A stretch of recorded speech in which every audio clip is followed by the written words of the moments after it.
Bismillahirrahmanirrahim. Assalamualaikum warahmatullahi wabarakatuh. Alhamdulillahi rabbil alamin. Wassalatu wassalamu ala asyrafil anbiya'i wal mursalin. Nabiyyina Muhammadin wa ala alihi wa sahbihi ajma'in. Ashhadu an la ilaha illallah wahdahu la syarikalah. Wa ashhadu anna Muhammadan abduhu wa rasuluh. Allahumma la ilma lana illa ma 'allamtana innaka antal alimul hakim. Allahumma faqihna fi dinik. وعلمنا ما ينفعنا وارزقنا الإخلاص في القول والعمل وزدنا علما يا أرحم الراحمين. طيب نواصل في شرح كتاب تطهير الاعتقاد عن أدران الإلحاد للإمام محمد بن إسماعيل الصنعاني رحمه الله تعالى المتوفى سنة 82 و100 بعد ألف من الهجرة النبوية. قال رحمه الله تعالى وبعد.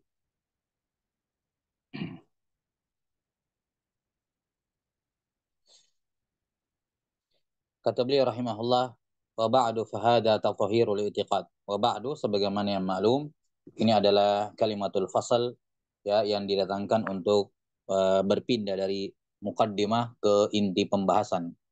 Ya, yakni takdirnya wa ba'du mahma yakum min syai'in ba'du. Yakni ba'da hamdalah ya, ba'da al-muqaddimah yang disebutkan oleh al-musannif rahimahullah mabni al-dhamm, ya, di mana mudhof ilahinya mahdzuf tapi diniatkan maknanya duna lafzihi. Qala rahimahullah fahada tathhirul i'tiqadi an adranil ilhad. Ini adalah tathhirul i'tiqad an adranil ilhad. Di sini al-musannif rahimahullahu taala setelah sebelumnya di muqaddimah beliau menyebutkan alhamdulillahilladzi la yaqbalu tauhid rububiyatil ibad, ya, dibuka dengan hamdalah, ya, dibuka dengan hamdalah. Kemudian dilanjutkan dengan dua kalimat syahadat dan salawat kepada Nabi Sallallahu Alaihi Wasallam. Nah, di sini mukaddimah beliau ya ada yang kurang ya dari sisi wujuban sinaian, dari sisi wujubis sinai, di mana mereka mengatakan bahwa dalam mukaddimah selayaknya dari sisi sinai, yakni dari aturan menulis,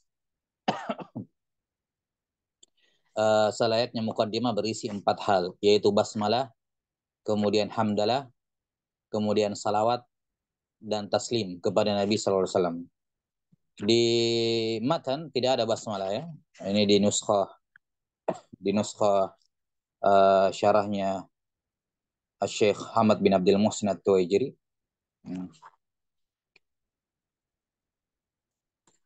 Yang diberikan takdim oleh Syekh Ibnu Utsaimin.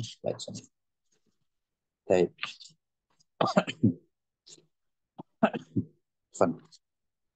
Tidak ada basmalah, langsung hamdalah, kemudian ada salawat kepada Nabi Sallallahu Alaihi Wasallam, tapi tidak ada salam.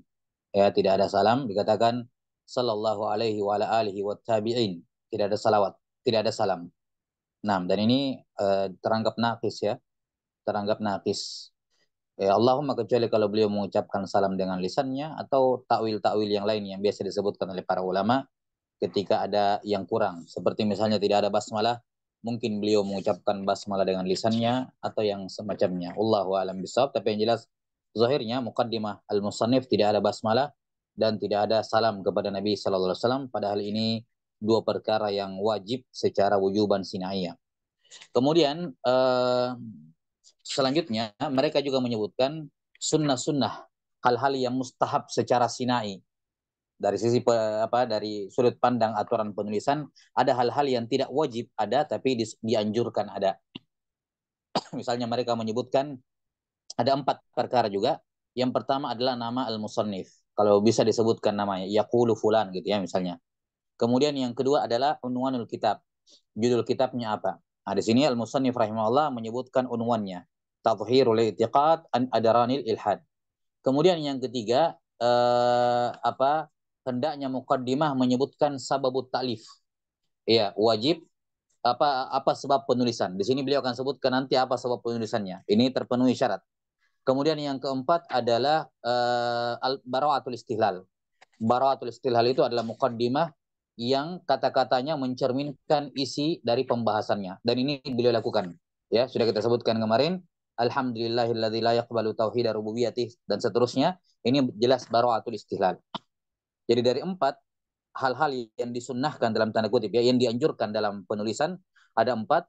Yang pertama penyebutan nama musannif, kemudian yang kedua penyebutan judul kitab, kemudian yang ketiga adalah sababut ta'lif, dan yang keempat bara'atul istihlal.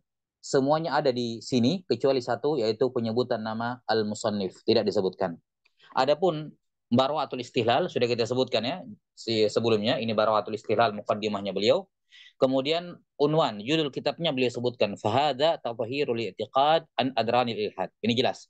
Maka tidak perlu ada khilaf ya, sebagaimana kitab-kitab lain yang penulisnya tidak sebut judulnya, akhirnya ulama yang datang setelahnya berbeda pendapat. Ini judulnya apa? Ada nggak judulnya? Di sini beliau mentansis nama buku ini adalah Tatahirul I'tiqad an Adranil Ilhad. 6. Kemudian wajib alayya ta'lifuhu, yang wajib saya tulis. Beliau mengatakan ini harus saya tulis ini buku. Wa ta'ayyana 'alaiha tarsifuhu. Ya. Di mana wajib ya ta'ayyana, yakni ta'ayyana alai, kayak fardu ain bagi saya, ta'ayyan. Ya. Harus bagi saya secara individu saya gitu ya. Ya, untuk menjelaskan ya, untuk menjelaskannya, menjelaskan isi dari buku ini. Lima ra'aituhu wa alimtuhu yaqinan min ittikhadil ibadil andad. Karena saya melihat secara langsung dan saya mengetahui dengan yakin akan adanya sebagian hamba yang mengambil tandingan-tandingan untuk Allah fil amsari wal qura wa jami'il bilad, di berbagai kota, di desa-desa, kampung-kampung, dan di berbagai negeri. Minal Yamani wa Syami wa Misr wa Najd wa Tihamah wa jami'i diyaril Islam. Baik itu di Yaman, di Syam, di Mesir, di Najd, di Tihamah. Ya, Tihamah itu dataran rendah. Tihamah itu dataran rendah. Karena rendah, makanya taknya di kasrah. Yang afsah, taknya di kasrah. Dibaca Tihamah, bukan Tahama. Ya, dibaca Tihamah. Wa jami'i diyaril Islam, dan semua negeri-negeri Islam. Baik. Di sini sababut ta'lif. Ya, apa sebab beliau menulis kitab ini Tathhirul I'tiqad? Yakni karena dibutuhkan. Karena ada banyaknya fenomena atau kesyirikan mengangkat tandingan untuk Allah Subhanahu wa taala dalam ibadah. Beliau saksikan itu ketika beliau berada di Yaman sendiri, negeri beliau, ketika beliau rihla ke Syam, ke Mesir, ke Haramain, ke Najd, ya, Tihamah, ini daerah Yaman juga. Beliau saksikan itu wajami di hari Islam, dan itu banyak beliau dengarkan, ketahui di negeri-negeri Islam yang lain banyak terjadi hamba-hamba mengangkat tandingan untuk Allah Subhanahu wa taala, maka wajib atas saya untuk menulis ini. Ya, wajib atas saya untuk menulis ini. Baik. Nanti kita lanjut terkait dengan nanti kita jelaskan ya sababut ta'lifnya. Nah, jadi jelas sekali di sini jelas ya bahwa sababut ta'lif, sebab beliau menulis adalah karena kebutuhan, karena kondisi masyarakat ketika itu yang di daerah-daerah negara-negara yang beliau kunjungi, beliau dapati lihat secara langsung dengan mata kepala, bima ra'aituhu wa alimtuhu, atau yang saya tidak lihat tapi saya dapat pengabaran yang meyakinkan ya, di negeri-negeri yang disebutkan di situ dan negeri-negeri kaum muslimin yang lain akan tersebarnya kesyirikan. Taib, ini jelas ya, sababut ta'lif. Taib, qala rahimahullah fahadha, ini berikut ini. Nah, hadha ini asalnya adalah isim isyarah ma'ruf ya, dan isim isyarah itu secara hakiki, secara hakikat itu wudhi'a li amrin mahsus. Diletakkan, asal maknanya adalah untuk sesuatu yang bisa diindrai, dilihat, disentuh, dipegang ya. Ya, itu asal kata hadza. Hadza itu isim isyarah untuk sesuatu yang bersifat hissi. Ya, bersifat hissi. Sementara di sini beliau mengatakan hadza, ini beliau menunjuk kepada sesuatu yang belum ada. Karena beliau mengatakan ini adalah tathhirul i'tiqad, sementara tathhirul i'tiqadnya nanti baru akan disebutkan setelah ini. Nah, maka para ulama rahimahumullah mengatakan bahwa hadza di sini yushiru ila amrin ma'nawi. Ya, ya, merujuk kepada sesuatu yang masih bersifat maknawi, belum ada. Ini kan setelah menulis muqaddimah wa ba'du terus langsung fahadha, ini mana ini, orang belum ditulis, ya, maka ini merujuk kepada apa yang ada di kepala beliau yang sebentar lagi beliau akan tuangkan dalam bentuk tulisan. Jadi menunjuk kepada sesuatu yang tidak ada secara hissi, tapi ada secara maknawi, yakni di benaknya beliau, di akalnya beliau, ya, di hatinya beliau yang akan beliau tuangkan sebentar lagi dalam bentuk tulisan. Jadi hadanya merujuk kepada sesuatu ila amrin maknawi la ila amrin hissi. Nah, maka di sini penggunaan isim isyarah secara majaz. Kenapa? Karena secara hakiki, secara hakikatan isim isyarah hanya digunakan untuk menunjuk sesuatu yang ada secara hissi, ada wujudnya gitu. Sementara ketika baru beliau menulis, belum ditulis ini buku, beliau sudah bilang hadza, ini. Ini mana? Masih kosong gitu ya. Nah, beliau menunjuk kepada apa yang ada dalam hati beliau, dalam pikiran beliau yang akan beliau tuangkan dalam bentuk tulisan. Ini isyarah ila amrin ma'nawi. Ini berikut ini adalah tafhirul i'tiqad an adranil ilhad. Dan di sini beliau rahimahullah, lihat, menunjuk dengan hadza, enggak menggunakan zalika, ya, tapi menunjuk hadza, dan hadza ini isim isyarah lil qurb, sesuatu yang dekat. Sesuatu yang dekat, bukan sesuatu yang jauh. Isyarat bahwasanya yang akan beliau tuangkan dalam bentuk tulisan sebentar lagi, beliau sangat kuasai. Ya, sudah ada di kepala beliau, ya, di pikiran beliau, yang beliau akan tulis tanpa susah payah, beliau akan tuangkan dalam bentuk tulisan dengan mudah, ya, isyarat bahwasanya ini dekat sekali, ya, saking dekatnya gitu ya. Karena dekatnya, atau karena saya gampangnya untuk menulis kayak sesuatu yang dekat dengan saya. Beda kalau sesuatu jauh, masih, kalau kita bisa mau menulis, kita belum kepikiran poin-poinnya mau nulis apa lagi, ya, masih dipikirkan gitu. Masih sesuatu yang jauh. Ya. Tapi di sini digunakan kata hadza, hadza isim isyarah lil qarib, lil qurb, menunjukkan bahwa apa yang beliau tulis ini apa namanya, sudah hadir dalam ingatan beliau semuanya, tinggal dituliskan karena sudah hadir di pikiran beliau, seakan-akan dekat. Makanya beliau menggunakan kata hadza. Jelas ya? Kata beliau rahimahullah, ini sama seperti ucapan Imamul Haramain ketika beliau mengatakan hadhihi waraqatun. Ini adalah warakat, di awal warakat. Sama konsepnya seperti itu. Merujuk kepada apa yang di pikiran beliau, dan bahwa apa yang di pikiran beliau sangat beliau kuasai, sangat dekat dengan beliau, sehingga gampang dituangkan dalam bentuk tulisan. Makanya menggunakan kata hadza atau hadhihi, isim isyarah lil qurb. Kata beliau, ini adalah Tafhirul I'tiqad an Adranil Ilhad. Ini judul dari tulisan yang akan saya tulis sebentar lagi. Sudah kita terangkan ya maknanya Tafhirul I'tiqad. Tafhirul I'tiqad, menyucikan i'tiqad. Dan al-i'tiqad di sini alif lamnya lil ahad, lil ahdi dzihni. Kenapa? Karena al-i'tiqad itu al-i'tiqad itu adalah sesuatu yang apa? Berbeda dengan al-ilm. Kalau al-ilmu itu sesuatu yang meyakinkan, ya, sesuatu yang meyakinkan, dan eh, pasti benar itu ilmu, maka tidak ada ilmu yang salah, tidak ada ilmu yang salah, ya, karena al ilmu idraku syai ala ma huwa alaihi idrakan jaziman. Al ilmu adalah idraku, ya, asyai ala ma huwa alaihi idrakan jaziman, mengetahui sesuatu sesuai dengan kenyataan sebenarnya dengan pengetahuan yang bersifat pasti, itu ilmu. Kalau i'tiqad tidak, dia mengetahui sesuatu, ya, mengetahui sesuatu, tapi tidak mesti sesuai dengan kenyataan sebenarnya. Itu i'tiqad. Belum tentu sesuai dengan kenyataan sebenarnya. Dia hanya idrakus syai, mengetahui sesuatu. Karena itulah i'tiqad ada dua jenis. Ada i'tiqad yang sahihah, ada i'tiqad yang sahih, dan i'tiqad yang batil.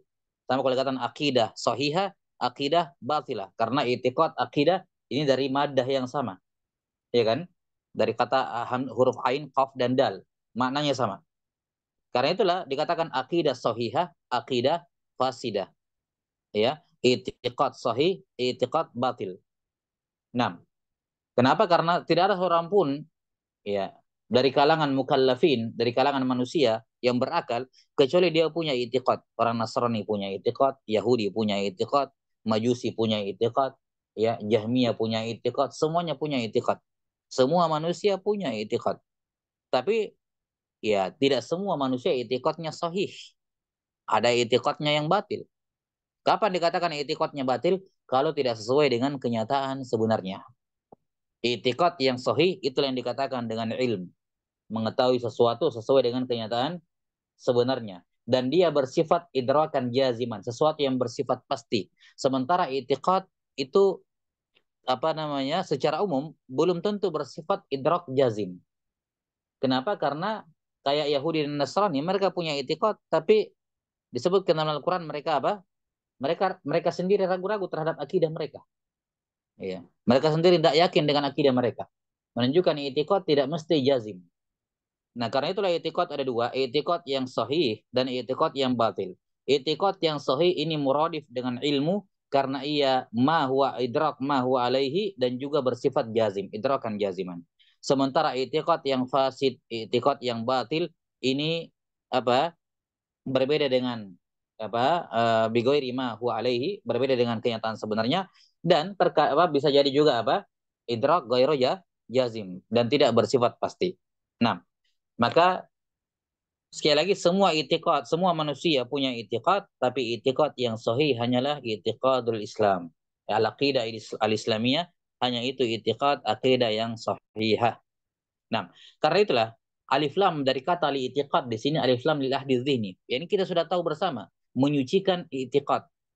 Kita sudah tahu dari mukaddimahnya. Oh, i'tiqad apa yang dimaksud di sini? Kalau begitu jelas bahwa al-i'tiqad yang dimaksud di sini adalah al-i'tiqad as-sahih. Jelas ya? Tathhirul i'tiqadis sahih. Menyucikan keyakinan yang benar, membersihkan keyakinan yang benar. Baik, jadi alif lamnya di sini alif lam lil ahdi dzihni. Lil ahad lil ahdi dzihni. Nah, yakni menyucikan akidah, keyakinan yang kita tahu bersama. Yang nampak dari mukaddimah bahwa yang saya masukkan dengan i'tiqad di sini adalah i'tiqad yang sahih. Bukan mutlakul i'tiqad. Semua manusia punya i'tiqad, enggak. Bukan mutlakul i'tiqad tapi i'tiqad muayyan, i'tiqad tertentu ya, yang kita sudah pahami bersama setelah membaca muqaddimah. Nah, tathhirul i'tiqad an adranil ilhad, dari penyimpangan-penyimpangan atau dari kotoran-kotoran penyimpangan, al-ilhad. Nah, di mana al-ilhad sudah dijelaskan dalam kitab tauhid ya. Nah, bahwa ilhad adalah al-mailu amma yajibu fi haqqillahi ta'ala. Al-ilhad dalam makna umum adalah al-mailu amma yajibu fi haqqillahi ta'ala. Berpaling, menyimpang dari apa yang wajib terkait dengan hak Allah Subhanahu wa taala. Nah, hak Allah dalam rububiyah, apa yang harus kita lakukan, apa haknya Allah dalam rububiyah, apa haknya Allah dalam uluhiyah, apa haknya Allah dalam asma wa sifat. Nah, ilhad berpaling dari semua hak-hak tersebut. Melanggar hak-hak Allah Subhanahu wa taala pada segala hal yang menjadi kekhususannya. Walaupun ya sebagaimana yang akan apa yang nampak ya, bahwa ilhad di sini hanya terkait dengan ilhad dalam tauhid al-uluhiyah. Walaupun akan disinggung juga dalam masalah rububiyah. Nah, dan rububiyah itu mengandung asma wa sifat, maka la ba'sa bihi, secara umum ilhad di sini akan dibahas ketiga bentuknya, ilhad dalam rububiyah, uluhiyah dan asma wa sifat, walaupun stretchingnya, fokus utamanya terletak pada pembahasan ilhad dalam tauhid al-uluhiyah. Jelas ya? Ini inti pembahasannya adalah ilhad dalam tauhid uluhiyah. Yani al-mail amma yajibu fi haqqillahi ta'ala ya fi uluhiyatihi.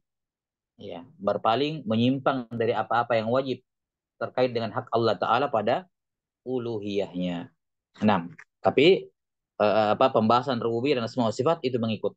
Itu mengikut. Dikarenakan kita sudah mengetahui korelasi dari tiga tauhid ini, bahwa tauhidul uluhiyah mutadamminun li tauhidir rububiyah wal asma'i was sifat. Bahwa tauhid uluhiyah itu mengandung tauhid rububiyah dan tauhid asma was sifat. Jadi kalau terjadi penyimpangan dalam tauhid uluhiyah, itu secara tidak langsung ya berarti dia juga menyimpang dalam rububiyah dan asma was sifat. Itu mutlak karena tadammunan. Nah, qala rahimahullah wajib alayya ta'lifuhu. Wajib atas saya untuk menulisnya. Wa ta'ayyana alayya tarsifuhu. Ta'ayyana, yakni fardu ain. Ini menunjukkan bahwa beliau merasa punya tanggung jawab. Ya, beliau merasa punya tanggung jawab dan disebutkan oleh sebagian pensyarah bahwa beliau rahimahullah berada di lingkungan yang seperti tadi, lingkungan Syiah dan juga Sufiyah, yang mana praktek-praktek ibadah mereka banyak penyimpangan. Karena itulah beliau sebagai salah satu orang yang diberikan taufik oleh Allah Ta'ala untuk berjalan di atas jalan yang benar. Di tengah-tengah kondisi yang seperti itu, kondisi masyarakatnya, ulamanya yang ya tidak benar seperti itu, beliau merasa punya kewajiban. Harus saya jelaskan, tidak boleh tidak ini. Fardu ain bagi saya untuk menjelaskannya. Makanya beliau menggunakan ibarat ini. Wajib aliyya. Kayak karena seakan-akan hanya beliau yang tahu. Kalau beliau tidak bicara, tidak akan ada yang tahu bahwa itu salah. Tidak akan ada yang tahu bahwa ini beginilah akidah yang benar. Wajib alaihi ta'lifu. Beliau bebankan hal ini kepada diri beliau, seakan-akan kondisi masyarakat di zaman itu penjelasan ini kurang, belum ada yang belum banyak penjelasan sehingga butuh penjelasan, jadi yang fardu ain karena menjelaskan masalah i'tiqad di tengah masyarakat yang menyimpang, hukumnya fardu ain. Hukumnya fardu kifayah. Hukumnya fardu kifayah ini amar ma'ruf nahi munkar. Cuman fardu kifayah ini kalau belum tercukupi orangnya, ya jadi fardu ain. Maka seakan-akan beliau mengatakan, ini penting, saya harus jelaskan ini masalah ini, tapi tidak ada yang jelaskan. Iya, sementara saya tahu. Atau mungkin ada yang menjelaskan, tapi belum belum mengenai semuanya. Seperti kita katakan, beliau sezaman dengan Syekh Muhammad Ibn Abdul Wahab rahimahullah. Ya, sudah ada yang menjelaskan, tapi belum menjangkau. Di bagian sini nih, Yaman, Sana'a dan sekitarnya belum belum ada penjelasan atau belum sampai ke sini. Maka ini masih dalam ranah fardu ain, belum masuk dalam fardu kifayah karena jumlah orang yang menjelaskan belum cukup, belum mengcover kaum muslimin yang ada ketika itu di zamannya. Wallahu a'lam bissawab. Maka lihat di sini bagaimana beliau rahimahullahu taala merasa kondisi di zaman tersebut sangat memprihatinkan. Di sisi lain ia mengetahui kebenaran juga sedikit, atau yang mungkin banyak tapi yang berbicara menjelaskan tidak banyak, sehingga beliau merasa ini wajib bagi saya. Saya tahu, saya punya kemampuan, ya. Nah, seakan-akan beliau mengatakan saya kena fardu ain di sini. Makanya dikatakan wa ta'ayyana. Ta'ayyana ini harus saya. Ta'ayyana harus saya, tidak bisa yang lain. Harus saya. Nah, kenapa beliau mengatakan ini? Yani mewajibkan ini atas diri beliau sendiri, mengatakan saya terkena beban untuk menjelaskan ini. Lima ra'aituhu alimtuhu, karena saya lihat dengan mata kepala dan saya mengetahui dengan ilmu yakin. Man ra'a minkum munkara falyughayyirhu biyadihi. Fa illam yastati' fa bilisanihi, fa illam yastati' fa biqalbihi. Ya, jelas ya. Jadi beliau lihat dengan mata kepala, dan orang yang melihat kemungkaran nggak bisa diserahkan kepada yang lain. Kamu yang lihat ya, kamu yang mengingkari. Dan kalimat ru'yah pada hadis tersebut, hadis Abu Sa'id riwayat Muslim itu, mar'a minkum munkaran, ru'yah di sini tidak hanya terbatas pada ru'yah ainiyah, pandangan mata, tapi juga ru'yah apa? Ru'yah qalbiyah, yakni ilmu, mengetahui. Walaupun kamu tidak lihat, tapi kamu dikabari oleh jumlah yang mutawatir bahwa terjadi kemungkaran seperti ini, maka wajib bagi yang tahu untuk mengingkarinya. Selama belum ada jumlah yang cukup untuk mengingkarinya, maka kamu juga wajib untuk mengingkarinya. Nah, lima ra'aituhu wa alimtuhu yaqina. Ya, secara yakin ini dipastikan ada kejadian seperti ini, ada pelanggaran seperti ini. Iya.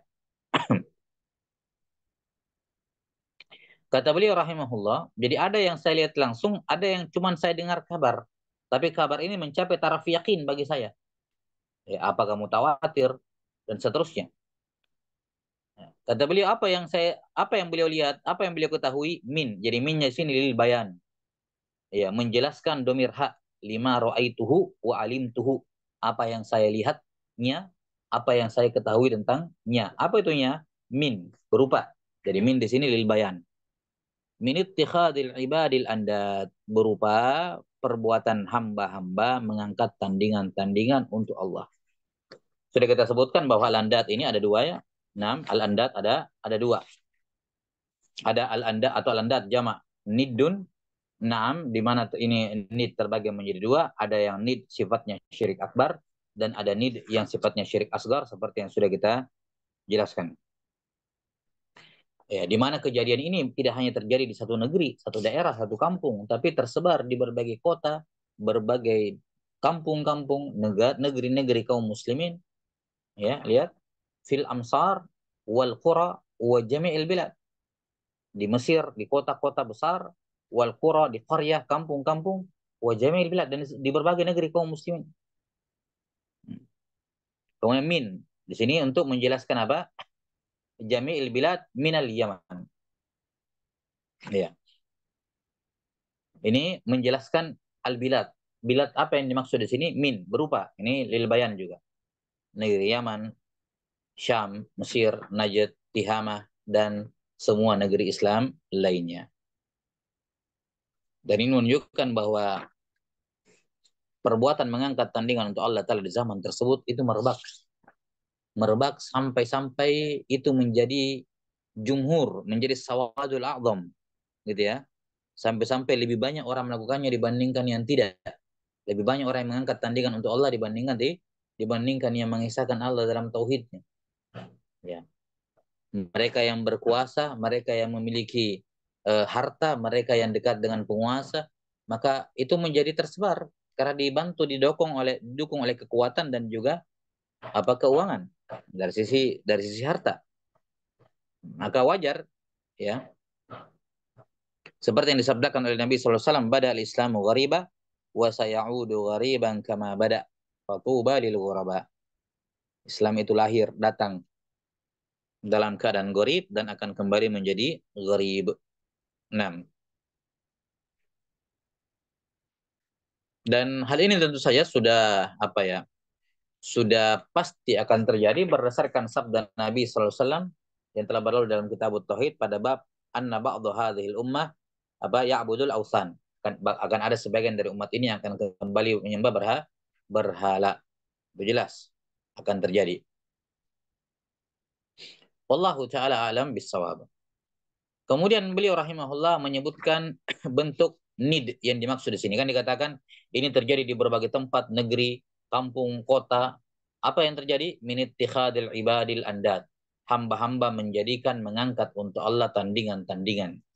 Ya, padahal Allah mengatakan fala taj'alu lillahi andada wa antum ta'lamun. Ya. Jangan mengangkat untuk Allah tandingan-tandingan, baik yang syirik akbar, tandid yang sifatnya syirik akbar ataupun yang syirik asgar. Nah, walaupun kalau kita nampak dari apa ya, kita lihat dari apa yang akan beliau sebutkan, nampak bahwa al-andad yang dimaksud oleh beliau rahimahullah di sini adalah al-andad an-nid yang sifatnya syirik akbar. Ya, an-nid yang sifatnya syirik akbar. Karena itulah beliau menjelaskan bentuk tandid, bentuk hamba mengangkat tandingan untuk Allah, wa huwa li'tiqadu fil quburi wa fil ahya'i mimman yadda'il ilma bil mughayyabati wal mukasyafat wa huwa min ahlil fujur. Ya, yang dimaksud dengan mengangkat tandingan-tandingan untuk Allah adalah keyakinan terhadap penghuni kubur.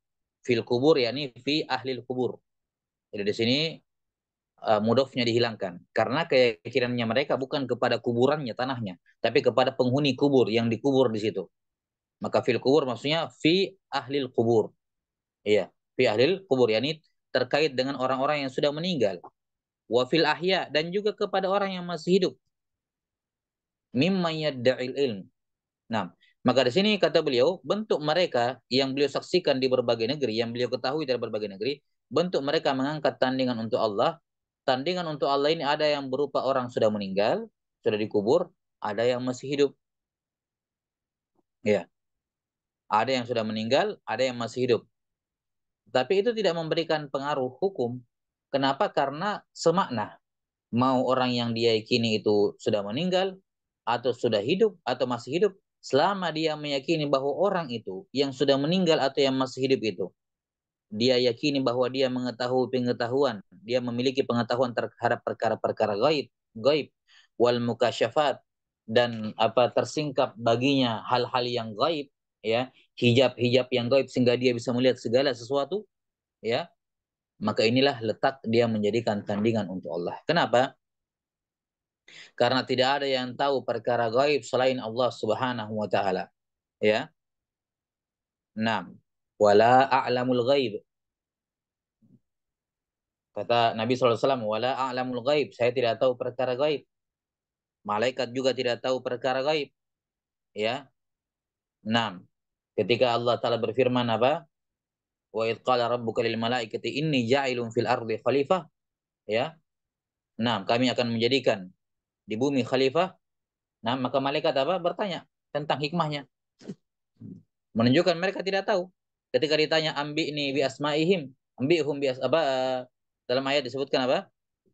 Ketika Allah Ta'ala berfirman kepada para malaikat, ya ketika mereka mengatakan subhanaka afan ataj'al fiha man yufsidu fiha wa yasfiku dima gitu ya wa nahnu nusabbihu bihamdika wa nuqaddisu lak qala inni a'lamu ma la ta'lamun wa 'allama adama al-asma'a kullaha thumma 'aradahum 'ala al-mala'ikati faqala anbi'uni bi asma'i haula in kuntum sadiqin qalu subhanaka la ilma lana illa ma 'allamtana. Tidak tahu perkara gaib, para malaikat tidak tahu perkara gaib, Nabi Muhammad sallallahu alaihi wasallam tidak tahu perkara gaib, jin-jin juga tidak tahu perkara gaib. In adri aqaribum ma tu'aduna am yaj'alu lahu rabbi amada. Ya, dalam surah Al-Jin. Kami tidak mengetahui tentang nasib kalian. Ya, asyarrun urida biman fil ardi am arada bihim rabbuhum rasyada. Apakah Allah menghendaki mereka kebaikan atau keburukan atau kebaikan? Jin-jin juga tidak tahu. Nah, secara umum Allah Ta'ala berfirman, "Qul la ya'lamu man fis samawati wal ardil ghaiba illallah." Katakanlah wahai Muhammad, tidak ada satupun di langit maupun di bumi yang tahu perkara gaib kecuali Allah Subhanahu wa taala. Ini tauhidur rububiyah. Ini tauhidul asma wa sifat, alimul ghaib. Fala yudhiru ala ghaibihi ahada illa man irtadha min rasul fa innahu yasluku min baini yadayhi wa min khalfihi rasyada atau rasada liya'lama an qad ablagu risalati rabbih. Allah Ta'ala alimul ghaib, maha mengetahui yang gaib, dan tidak menampakkan perkara gaib kepada siapapun kecuali Rasul yang diridhoi. Apa tujuannya Rasul diberikan apa sedikit perkara gaib, diinfokan sedikit tentang perkara gaib? Liya'lama an qad ablagha risalati rabbih. Ya, yakni untuk menguatkan dakwah ke Rasul mereka bahwa mereka betul-betul Rasul. Nih, mengabarkan perkara gaib buktinya. Ini Rasul Allah ini. Itu saja. Nah, selain daripada itu tidak ada. Maka orang-orang yang mengklaim perkara gaib terhadap dirinya atau dia mengklaim orang lain tahu perkara gaib, mau orang lain dia meyakini ada orang lain yang tahu perkara gaib, mau orang lain itu masih hidup atau sudah meninggal, ini merupakan syirik dalam rububiyah, syirik dalam asma wa sifat. Ini ilhad. Ini apa? Ilhad dalam rububiyah dan ilhad dalam asma wa sifat. Dan itu mengantarkan kepada ilhad dalam uluhiyah karena ketika dia meyakini penghuni kubur tahu perkara gaib, ada orang hidup tahu perkara gaib, dia pun meminta hal-hal yang sifatnya gaib yang tidak ada yang bisa mengabulkannya kecuali Allah, jadilah ya kesyirikan dalam tauhid al-uluhiyah. Wallahu a'lam bishawab. Nah, ini semua merupakan syirik akbar ya, bahkan walaupun yang dia yakini itu tahu perkara gaib yang sudah meninggal atau masih hidup, bahkan walaupun dia malaikat Jibril, bahkan walaupun dia Nabi Muhammad SAW, itu sudah merupakan pelanggaran yang sangat besar, ilhad yang sangat besar, penyimpangan yang paling parah dari semua dosa-dosa di alam semesta. Itu walaupun orangnya orang-orang soleh. Iya, maka bagaimana lagi wa huwa min ahlil fujur. Bagaimana lagi kalau ternyata kenyataannya orang-orang yang dia yakini tahu perkara gaib ini orang-orang fasik. Orang-orang fasik. La yahduru lil muslimina masjidah, tidak pernah ikut salat di masjid kaum muslimin, wala yara lillahi raki'an wala yura lillahi raki'an wala sajida, tidak pernah dilihat rukuk dan sujud untuk Allah, wala ya'rifu sunnata walal kitab, dia tidak tahu ilmu sunnah wal kitab, wala apa ini? Wala yahabul ba'su wala yahabul ba'sa walal hisab, dan dia tidak takut kepada hari kebangkitan dan tidak pula hari hisab. Ini orang-orang tidak fasik, tidak punya agama. Ini seandainya dia malaikat Jibril, seandainya dia Nabi Muhammad SAW saja, kamu yakini mereka tahu perkara gaib, itu sudah merupakan kemungkaran yang paling mungkar. Ya, syirik akbar dalam rububiyah, dalam asma wa sifat, yang mengantarkan kepada tauhid apa syirik dalam uluhiyah. Apatah lagi kalau kalian meyakini itu pada orang-orang yang fajir. Nah, tidak sholat, tidak hadir sholat Jumat, tidak ini, tidak itu, ya menganggap bahwa sudah sampai dalam tingkat ma'rifah, mereka melakukan hal yang haram, menganggap ini sudah lepas dari ajaran Nabi Sallallahu Alaihi Wasallam, mereka meninggalkan kewajiban dengan alasan bahwa kami sudah di tingkatan wali, wali itu di atasnya Nabi, tidak perlu lagi syariat, sudah di tingkatan hakikat, ya sudah di tingkatan ma'rifat. Ini fusak. Lebih parah lagi, ada yang meyakini itu pada orang gila, menganggap orang itu wali, padahal orang gila. Ya, ini semua merupakan penyimpangan-penyimpangan ya yang beliau maksud bahwa saya melihat ini di negeri-negeri kaum muslimin atau saya mengetahuinya, yaitu banyaknya kaum muslimin di negeri-negeri kaum muslimin mengklaim pada diri orang lain bahwa dia tahu perkara gaib. Ini masalah pertama yang beliau tambih di sini. Dalam Tathhirul I'tiqad, ya ini penyimpangan pertama yang beliau ingin tambih, yaitu termasuk ilhad dalam tauhid, dalam i'tiqad, termasuk daran, kotoran dalam apa? Kotoran ilhad dalam i'tiqad yang benar adalah ketika seorang meyakini ada makhluk yang tahu perkara perkara gaib. Nah, wallahu taala a'lam bissawab. Sekarang cukup sampai sini dulu. Ya. Ini secara umum masih terkait dengan apa sababut ta'lifnya ya. Secara global masih terkait dengan sababut ta'lifnya. Ya. Karena itulah kata beliau rahimahullah, fawajaba alayya an unkira ma aujaballahu inkarahu wala akuna minal ladzina yaktumuna ma aujaballahu idharahu. Maka melihat kenyataan dan fenomena ini wajib atas saya untuk mengingkari apa-apa yang Allah wajibkan untuk diingkari, dan apa wajib bagi saya untuk tidak termasuk orang-orang yang menyembunyikan apa-apa yang Allah wajib untuk dijelaskan. Allah wajibkan untuk dijelaskan, saya tidak boleh menjadi orang yang menyembunyikannya. Ya, kemudian beliau akan menyebutkan pengantar terkait dengan usul. Nah, nanti kita lanjutkan. Allahu a'lam bishawab. Naktabi hadzal qadar. Wassallallahu ala nabiyyina Muhammadin wa ala alihi wa sahbihi wasallam. Alhamdulillahirabbil alamin.